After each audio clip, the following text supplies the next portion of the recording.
Books for ever میں خوش آمدید ناول رات، جس کی رائٹر ہے عشاء افضل، اس کی یہ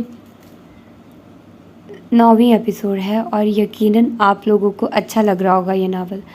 پتہ نہیں اب حدید عالم ہے کون اور زخرف نور سے اس کا کیا تعلق ہے، یہ تو ہمیں اب آگے پڑھ کر پتہ چلے گا۔ تو آئیے جلدی سے سٹارٹ کرتے ہیں اس ایپیسوڈ کو بغیر کسی دیر کے۔ وہ ساکت و جامد آنکھیں کھولے بے یقینی سے اسے دیکھنے لگی۔ اسے تو ہرگز اندازہ نہیں تھا کہ حدید کے بابا کا اس کے بابا سے کوئی تعلق ہو سکتا ہے۔ ایسا کیا تعلق تھا ان دونوں کے درمیان جس سے وہ لا علم تھی؟ ایسا کون سا رشتہ تھا ان کا آپس میں کہ حدید عالم اس کو اچھی طرح جانتا تھا؟ اور اگر ایسا کوئی گہرا تعلق تھا تو وہ کیوں اس سے واقف نہیں تھی؟ انہی سوچوں میں مشغول وہ بولی، کیا تعلق تھا؟ اس نے رک رک کر پوچھا۔ تاثرات ڈھیلے پڑ چکے تھے، سارا غصہ پل بھر میں ختم ہوا، جذبات بدل گئے، سچ جاننے کی چاہت نے سر اٹھایا۔ وہ اپنے بابا کے معاملے میں بہت پوزیسو تھی۔ اگر کوئی اس کے بابا کے بارے میں جانتا ہے تو وہ اس کے لیے اہم تھا، پھر چاہے وہ حدید عالم ہی کیوں نہ ہو۔ ہر منظر ساکت ہوا، ہر آواز جامد ہوئی، ہر ذی روح نے خاموشی اوڑھی، ہر سانس مدھم پڑی۔ وقت کا یہ دھارا منجمد ہوا۔ اس وقت میں بس دو لوگ رہ گئے، ایک وہ جو سب جانتا تھا اور ایک وہ جو سب جاننے کی خواہاں تھی۔ ایک ایسا گہرا تعلق جس کے ہونے سے دونوں نے سزا کاٹی۔ حدید نے گہرا سانس بھر کر کہا، افسوس، دکھ، کرب کیا کچھ نہیں تھا اس کے لہجے میں۔ وہ دونوں ہی اپنے باپ سے بے پناہ محبت کرتے تھے اور اس بات کا اندازہ ان کے درمیان ایک اندیکھے سے تعلق سے بخوبی ہو رہا تھا۔ کیسی سزا؟ مصنوعی رنگ سے سجی آنکھیں چپکنے کی بھی کوشش نہ کی۔ اس کی نگاہیں حدید عالم کے تاثرات بھانپ رہی تھی۔ وہ اس کے چہرے کے اتار چڑھاؤ سے کچھ اندازہ لگانا چاہتی تھی۔ لوگوں کو پرکھنے کا یہ طریقہ ہمیشہ اس کے لیے کارساز ثابت ہوا تھا۔ وہ دونوں قتل کر دیے گئے، کیا اس سے بڑی سزا ہو سکتی تھی؟ وہ پوچھ رہا تھا، نہیں، وہ بتا رہا تھا، اور اسے ایسے بتا رہا تھا کہ وہ سننے کی صلاحیت رکھتے ہوئے بھی اس سب کو سننے کی طاقت خود میں جمع نہ کر پا رہی تھی۔ لیکن اسے اس طاقت کو ہر صورت جمع کرنا تھا، یہ ضروری تھا۔ بات کو مت گھماؤ، میں ان پہیلیوں کو سمجھنے سے قاصر ہوں۔ بے بس لہجہ اور آنکھوں کی نمی، وہ کس تکلیف کن مرحلے سے گزر رہی تھی، اور ایسا مرحلہ جس سے رہائی ناممکن تھی۔ یوں لگتا تھا کہ وہ اسی مرحلے میں تھم جائے گی، مر جائے گی۔ اس کی یہ حالت حدید کی آنکھوں نے بے بسی سے دیکھی۔ تم اس سب میں مت پڑو زخرف، وہ نرمی سے گویا ہوا۔ وہ اس کو سمجھانا چاہتا تھا کہ جس کرب سے وہ گزر رہا ہے، وہ نہیں چاہتا کہ زخرف بھی اسی اذیت کا نشانہ بنے۔ جس سچ نے برسوں سے کانٹوں پہ چلایا، وہ سچ اب زخرف کی زندگی کا حصہ نہیں بننا چاہیے۔ اس کا بس چلتا تو وہ اس کے ہر غم کا تریاق ڈھونڈ لاتا، مگر اس معاملے میں وہ بھی بے بس تھا۔ میں جاننا چاہتی ہوں، تم بتانا شروع کرو، دھیمی آواز میں کہا، یا شاید التجا کی۔ وہ مزید صبر نہیں رکھتی تھی، اس کے صبر کا پیمانہ اب باہر ابلنے کو تھا۔ اور سننے کے بعد کیا کرو گی؟ اس کے بے داغ چہرے پہ سجی آنکھوں کی نمی میں دھندلاتے اپنے عکس کو دیکھنے کی ناکام کوشش کرتے ہوئے پوچھا۔ وہ جاننا چاہتا تھا کہ اس کا اگلا قدم کیا ہوگا۔ وہ ہر چیز کو مد نظر رکھ کر ہی کچھ بتانے کا سوچ سکتا تھا۔ آگاہی کے بعد انسان کیا کرتا ہے؟ وہ کھوئی پوچھ رہی تھی۔ یوں معلوم ہو رہا تھا جیسے وہ کسی اور ہی منظر میں گم ہو۔ تم جانتی بھی ہو زخرف نور کہ انسان آگاہی کے بعد کیا کرتا ہے؟ اس کے چہرے پہ جمی نظر پل کو نیچے کی جانب سرکی۔ نور نے نفے میں سر ہلایا۔ بیٹھو، وہ اسے کرسی پہ بیٹھنے کا اشارہ کرتے ہوئے بولا، اور حیرت کی بات تو یہ تھی کہ وہ فوراً مان بھی گئی اور کرسی پہ بیٹھ گئی۔ شاید اس کے لیے کھڑا ہونا مشکل ہو رہا تھا، اور اس کی یہ پریشانی حدید نے حل کر دی تھی، کیونکہ وہ دیکھ چکا تھا کہ اس کی ہیل اس کا وزن برداشت کرنے سے قاصر ہو رہی تھی۔ خود وہ سربراہی کرسی پہ آ کر بیٹھا، اپنی داہنی کونی ٹیبل پہ رکھ کر دوسرے ہاتھ سے کن پٹی مس لی۔ چند لمحات اس کے چہرے کے تاثرات پرکھے، پھر بولا، میری طرف دیکھو۔ وہ جو زمین پہ نگاہیں گاڑے ہوئے تھی، اس نے آہستگی سے اپنی آنکھیں اس کے چہرے پہ نقش کی۔ تمہیں خود کو برباد نہیں کرنا چاہیے زخرف، وہ صلح جو لہجے میں بولا۔ تمہیں اس سے کوئی مطلب نہیں ہونا چاہیے کہ میں خود کو آباد کروں یا برباد، وہ تنک کر بولی۔ اسے اب صرف سچ جاننا تھا، سچ سننا تھا، کسی قسم کی نصیحت نہیں۔ اس کے جذبات بے قابو ہو رہے تھے۔ حقیقت کے قریب پہنچ کر انسان ایسا ہی ہو جاتا ہے۔ تم جذباتی لڑکی ہو، وہ اس کے رد عمل پہ بولا۔ میں جیسی بھی لڑکی ہوں، تمہیں اس سے کوئی بھی سروکار نہیں ہونا چاہیے، اس نے اس بار بدتمیزی بھرے لہجے میں کہا۔ ٹھیک کہہ رہی ہو، آسانی سے مان لیا، میں غلط کہتی بھی نہیں، وہ فوری بولی، جس پہ حدید اس کی خوش فہمیوں پہ کوفت کا شکار ہوا۔ وہ ضرورت سے زیادہ سیلف آبسیس تھی، اس موقع پہ بھی اپنی تعریف کرنا نہیں چھوڑ رہی تھی۔ تم سب ٹک ٹاکرز ہی ایسے ہوتے ہو؟ اس نے آنکھیں چھوٹی کر کے اس کو غور سے دیکھتے تعجب سے پوچھا۔ کیا مطلب کیسے ہوتے ہیں؟ اس نے اچنبھے سے استفسار کیا۔ نگاہیں اس نے بھی حدید کے چہرے پہ ٹکا رکھی تھی، وہ بھی اس طرح جیسے ابھی نگاہوں سے ہی مار دے گی۔ بے وقوف، بغیر کسی لحاظ اور مروت کا مظاہرہ کرتے ہوئے کہا، ساتھ ہی کرسی کی پشت کے ساتھ ٹیک لگائے۔ وہ اپنی کہی بات اور اس کے تپے ہوئے چہرے سے محظوظ ہو رہا تھا۔ ایکسکیوز می، تم مجھے بے وقوف کہہ رہے ہو؟ خود کی جانب اشارہ کر کے آگ بگولا ہوتے ہوئے پوچھا۔ لہجے کی کاٹ کافی نوکیلی تھی، لیکن وہ اسے ڈاج دے گیا۔ تمہارے علاوہ یہاں کوئی اور ہے؟ اس نے سرسری نگاہ ارد گرد ڈالتے اس سے استفسار کیا۔ نور نے اپنے دانت پیسے، وہ بہت ہی بد لحاظ تھا۔ خود کو زیادہ ہی عقل مند سمجھ رکھا ہے؟ اس نے ٹیبل پہ آگے کی جانب جھکتے پوچھا۔ کوئی شک ہے کیا؟ فرضی کالر جھاڑتے ہوئے کہا۔ وہ نہایت صفائی سے بات بدل چکا تھا اور وہ سمجھ بھی نہ سکی۔ ایسے ہی نہیں، وہ کہتا تھا کہ زخرف نور کو بے وقوف بنانا بہت آسان ہے۔ نہیں، کوئی شک نہیں کہ حدید عالم لوگوں کو بے وقوف بنا کر خود کو اسمارٹ سمجھنے لگا ہے۔ وہ اسے حقیقت کا آئینہ دکھانے سے باز نہ آئی۔ تو تم مان رہی ہو کہ تم بے وقوف ہو؟ وہ اس کے جواب پہ بے ساختہ ہنستے ہوئے بولا۔ نور کو مزید تپ چڑھی۔ تم میرا مذاق بنا رہے ہو؟ وہ کنفرم کرنا چاہ رہی تھی۔ ہرگز نہیں، وہ فوراً سنجیدہ ہوا۔ کرسی کی پشت نے اسے آگے کو دھکا دیا کہ لو بھگتو، دو اپنے مسکرانے کا جواب۔ کوشش بھی مت کرنا حدید عالم، تم ابھی مجھے جانتے نہیں ہو، میں پاگل بھی ہوں اور پاگل لوگوں سے بچ کر رہنا چاہیے۔ وہ اس کی تنبیہ کر رہی تھی کہ مجھ سے مت الجھو ورنہ پچھتاوے تمہارا مقدر بن جائیں گے۔ آئی ایم سوری، میں اس بات پہ نہیں ہنسا تھا۔ جانے کیوں، لیکن وہ معذرت کرنے لگا۔ اسے احساس ہو رہا تھا کہ وہ اس کی مسکراہٹ کو اپنی حد تک سمجھ بیٹھی ہے۔ میں معاف نہیں کرتی حدید عالم، ہر شے یہاں۔ اپنی کن پٹی پہ انگلی سے دستک دی۔ اس دماغ میں محفوظ کر لیتی ہوں، وقت آنے پہ سود سمیت واپس لوٹاتی ہوں۔ اور حدید کو لگا کہ اس سے واقعتاً بڑی غلطی سرزد ہو چکی تھی۔ ٹھیک ہے، تم مجھے سود سمیت لوٹا دینا۔ اس نے درمیانی راستہ نکالا، اس کے علاوہ کوئی چارہ بھی نہیں تھا۔ تمہیں کہنے کی ضرورت نہیں تھی، اب میں چلتی ہوں، لاپرواہی سے کہا اور کرسی سے اٹھ کھڑی ہوئی۔ تم نے جواب نہیں دیا؟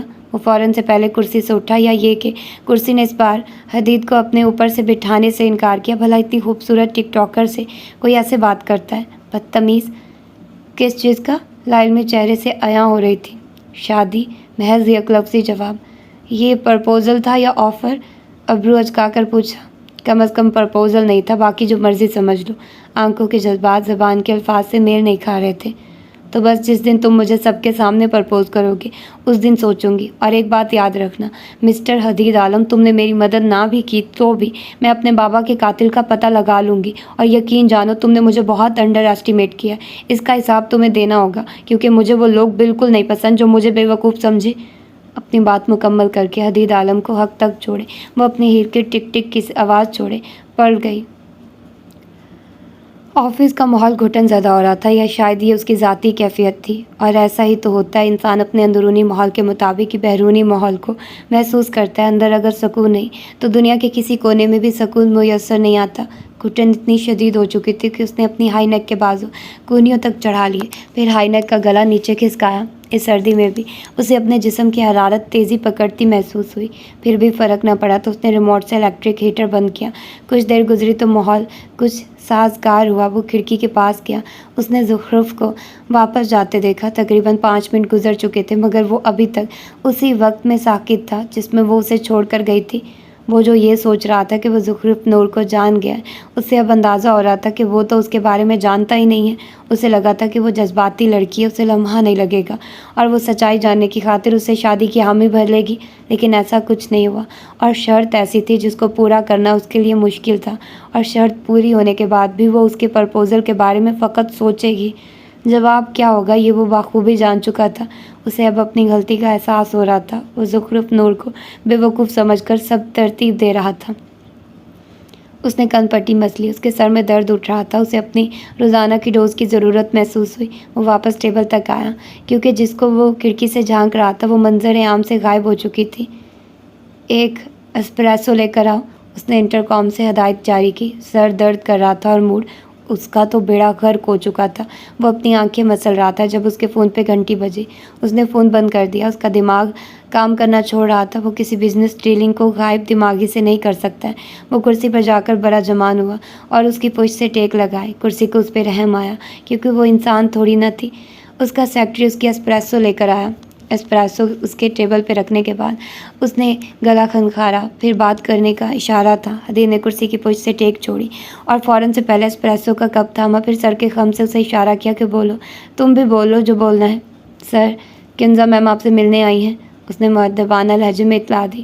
تو انہیں اندر بھیجو، میرا منہ کیا دیکھ رہے ہو؟ اس کا موڈ چڑچڑا ہو رہا تھا، جس کا اظہار کسی اور کو ہو نہ ہو لیکن اس کی سیکرٹری کو بخوبی ہو چکا تھا۔ سیکرٹری نے فوری باہر نکلنے میں عافیہ جانی اور کنزا کو اندر جانے کا عندیہ دیا۔ کنزا نے نوک کیا تو اسے نور کا نوک کرنا یاد آیا۔ اس نے دانت آپس میں دبائے، شاید وہ اپنے جذبات پہ پریشان ہو رہا تھا۔ پوری لانگ اسکرٹ کے ساتھ سفید ٹاپ اور اسکن جاگرز پہن کر اس کی طرف بڑھتی ہوئی کنزا تو کہیں پس پشت رہ گئی۔ اسے تو نور کی ہیل کی ٹک ٹک کانوں میں گونجتی محسوس ہو رہی تھی۔ وہ اس طلسم میں جکڑا بیٹھا تھا جس میں زخرف اسے قید کر کے گئی تھی۔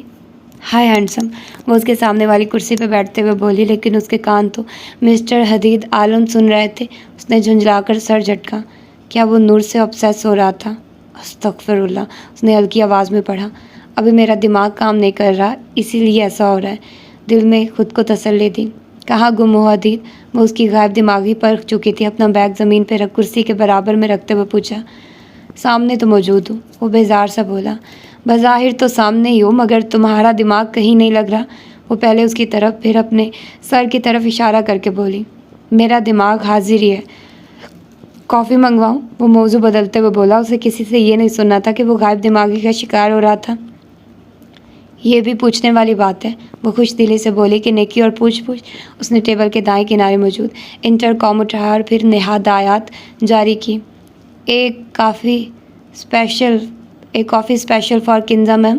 نے کنزا کی آمد پہ ہر باری دی جانے والی ہدایت دہرائی۔ کتنے اچھے لگتے ہو کنزا میم، کہتے ہوئے شیشے کے ٹیبل پہ کوہنی ٹکا کر اس پہ اپنا چہرہ رکھے وہ اسے چھیڑنے لگی۔ کہو تو کنزا میم، کہنا شروع کر دوں؟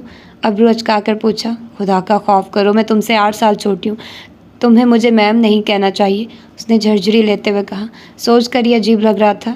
اور تمہیں مجھے ینگ بزنس مین نہیں کہنا چاہیے، وہ بھی دو بدو بولا۔ وہ تو میں تمہیں تنگ کرنے کے لیے کہتی ہوں، معصومیت سے کہا۔ حدید نے سمجھنے والے انداز میں سر کو خم دیا، پھر سوال داغا، خیریت کوئی کام تھا؟ وہ اسپریسو واپس ٹیبل پہ رکھ چکا تھا۔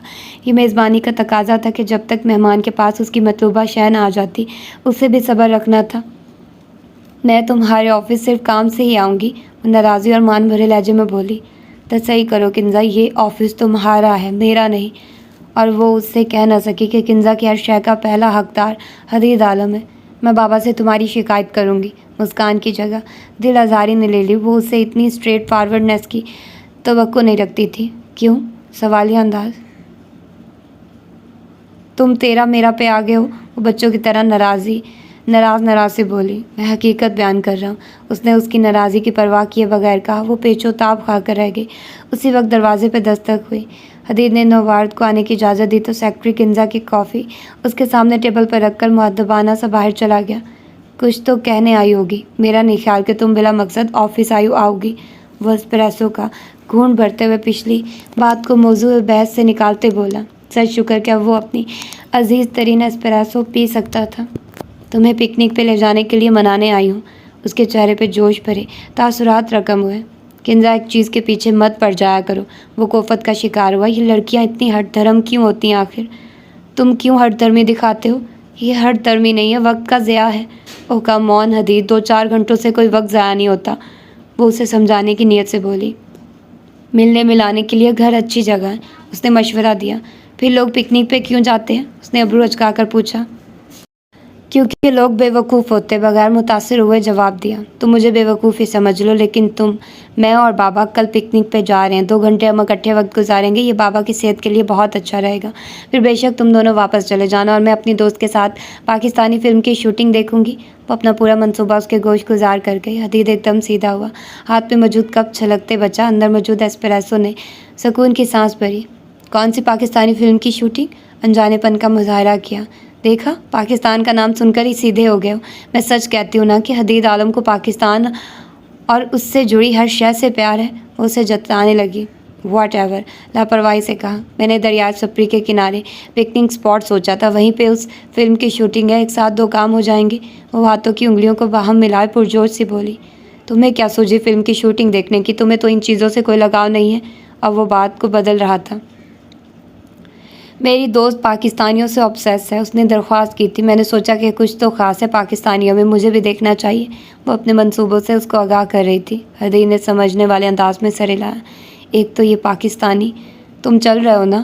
بڑی امید سے پوچھا۔ اگر تم مجھے پہلے کہتی کہ یہ پکنک ڈیڈ کی صحت کے لیے اچھی ثابت ہوگی تو اسی وقت مان جاتا۔ بابا کو اتنا نہ چاہا کرو، وہ نرم لہجے میں بولی۔ جلو مت۔ جل نہیں رہی، بس سوچ رہی ہوں کہ مجھ سے زیادہ بھی کوئی بابا سے محبت کرتا ہے۔ وہ چاہے جانے کے قابل ہے کنزا، لہجے میں صرف محبت تھی، عزت تھی، چاہت تھی۔ تم ٹھیک کہہ رہے ہو، میں غلط کہتا بھی نہیں۔ اور یہاں حدید کو احساس ہوا کہ وہ زخرف نور کا کہا ہر لفظ حفظ کر چکا تھا۔ ہوٹل کے کمرے میں داخل ہو کر دروازہ پٹکنے کے بعد اس نے اپنا بیگ بیڈ پہ پھینکا۔ بے وقوف بن جانے کا احساس ہی اسے تزہی خمیز لگ رہا تھا۔ نہ جانے وہ کب سے اس کی پلاننگ کا حصہ بنی رہی۔ تم نے اچھا نہیں کیا حدید عالم، وہ خود سے مخاطب تھی، لیکن یوں گویا وہ اس کے سامنے ہو۔ اسے اس وقت اگر کسی سے سخت نفرت محسوس ہو رہی تھی تو وہ حدید عالم تھا۔ وہ کیسے اسے جانتے بوجھتے انجان بننے کی اداکاری کرتا آیا تھا۔ وہ اس سے ہوئی اپنی ملاقات، پچھلی 2 ملاقات کو سوچنے لگی۔ وہ کتنا بڑا اداکار تھا، اس جیسی اداکارہ کو بھی بھنک نہیں پڑنے دی اور اسی کے ساتھ اداکاری کر گیا۔ اسی وقت اس کے موبائل پہ بیپ ہوئی۔ اس کا دل چاہا کہ فون میں بھی پٹک دے، مگر ہو سکتا تھا کہ وہ پیغام عائشہ یا نانا کا ہوتا، اس لیے وہ اسے پڑھنے میں تاخیر نہیں کر سکتی تھی۔ وہ اپنے چاہنے والوں کے معاملے میں کوتاہی نہیں برتتی تھی۔ اس نے پیغام کھولا۔ ملاقات کیسی رہی؟ شکر تھا کہ اسے خود ہی پیغام مل گیا۔ اب وہ اسے تفصیلات پوچھنے کا ارادہ رکھتی تھی۔ تم جانتے تھے کہ حدید عالم سب جانتا ہے؟ وہ پوچھ رہی تھی۔ ہاں، مجھے اندازہ تھا، مقابل نے صاف گوئی سے جواب دیا۔ تم نے مجھے بتانا بھی گوارا نہیں کیا؟ وہ سخت کبیدہ خاطر ہوئی۔ تمہیں خود اپنی عقل استعمال کرنی چاہیے تھی، ہر چیز میں نہیں بتا سکتا، مقابل نے بھی تڑک کر جواب دیا۔ تمہیں ہمارا معاہدہ یاد ہے؟ وہ اسے یاد دہانی کروانا چاہتی تھی۔ ہمارا جو معاہدہ ہوا تھا، میں نے اس میں کوئی کمی بیشی نہیں چھوڑی، اور یہ بات تم اچھے سے جانتی ہو۔ مقابل درست تھا اور وہ اس بات سے متفق تھی۔ اس نے کبھی معاہدے میں کوئی کوتاہی نہیں برتی تھی۔ یہ زخرف کی ہی غلطی تھی کہ اس نے خود کو اسمارٹ اور مقابل کو بے وقوف سمجھا، مگر حقیقت اس کے برعکس نکلی۔ اس سے پہلے کہ وہ مزید کرتی، فون کی بجتی گھنٹی نے اسے یاد دلایا کہ وہ یہاں فلم کی شوٹنگ کے لیے آئی ہے۔ نور، ہم کب سے سیٹ پہ تمہارا انتظار کر رہے ہیں۔ اگر ایکٹر وقت کی پابندی نہیں کرے گا تو فلم خاک بنے گی۔ توصیف سخت برہم تھا۔ اسے احساس ہوا کہ وہ اپنے کام میں یہ کام سراسر فراموش کر چکی تھی۔ سوری بٹ 10 منٹ میں پہنچ رہی ہوں، اس نے معذرت کر کے فون کاٹا۔ بہار میں گئی شوٹنگ، ادھر میری زندگی فلم بنی ہوئی ہے اور ان کو اپنی فلم کی پڑی ہوئی ہے۔ دل کے پھپھولے پھوڑے۔ چند منٹ مزید کرتی رہی، پھر دماغ کی الجھنوں کو خیر آباد کہہ کر فریش ہو کر تقریباً بھاگتے ہوئے کمرے سے نکلی۔ اسے اپنا امیج خراب نہیں کرنا تھا۔ وہ ہسپتال سے سیدھا گھر جانے کی تیاری میں تھی۔ آج زیادہ مریض نہیں تھے، اسی لیے وہ کچھ پرسکون تھی، تھکاوٹ بھی محسوس نہیں ہو رہی تھی۔ اپنا سفید کوٹ اتار کر وہ چادر سے خود کو ڈھانپ رہی تھی جب ہمایوں کمال کی اچانک آمد پہ ان کے ہاتھوں کی حرکت تھمی۔ کیسی ہو عائشہ؟ وہ اس کی خیریت طلب کرتے ہوئے بولے۔ عائشہ کے لیے ہمایوں کی موجودگی اتنی اچانک تھی کہ وہ چند لمحات حیرت سے انہیں تکتی رہی۔ ہاتھ تو وہیں ساکت ہو گئے، بلکہ ہاتھ ہی کیا، آنکھوں کی پتلیاں بھی جامد ہوئی۔ یوں ہی دیکھتی رہو گی کیا؟ وہ ناراض لہجے میں بولے، پھر دروازے سے اندر کو بڑھے اور اس کے بالکل سامنے موجود کرسی کی جانب رخ کیا۔ آپ؟ ان کی زبان سے حیرت زدہ سا لفظ نکلا۔ کیا بھائی کی پہچان ہی بھول گئی ہو؟ وہ ناراضی سے بولے۔ ایسا نہیں ہے، بس آپ اچانک آئے، آنکھیں جو منظر دکھا رہی ہیں، چاہتی ہوں دماغ بھی یہی منظر دکھائے۔ وہ سخت شرمندہ ہوئی۔